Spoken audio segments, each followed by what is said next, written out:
अल्लाह उनको दीन में ले आया, अकेले में, अपने अपने ऑस्ट्रेलिया के कमरों में, गैर मुस्लिम मुल्कों में, गैर मुस्लिम घरों में, क्रिश्चियन चर्च के नीचे बैठ के एक लड़के ने कुरान पढ़ा और मुसलमान हो गया। ऐसे लाखों में मिसालें साल की, हर साल की। ये कहते हैं खुद पढ़ोगे तो गुमराह हो जाओगे। उस मुसलमान को बताओ जो पहले कल तक क्रिश्चियन था, जिसने खुद कुरान पढ़ा और मुसलमान हो गया।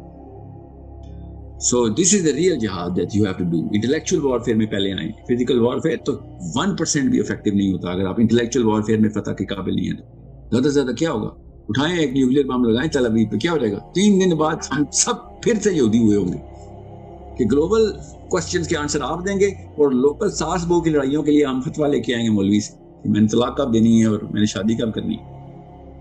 ज़कात साल में 2.5% देते हैं तो किस महीने में देते हैं, और कादियानियों से शादी अलाउ है कि नहीं अलाउ। ये तो लानत हम पे बरस रही है बस। और इसीलिए मैं ये फिरका लड़ाइयों के खिलाफ हूँ। पगड़ियों के कलर ना बदलें, ये सर के बाहर जो कुछ हो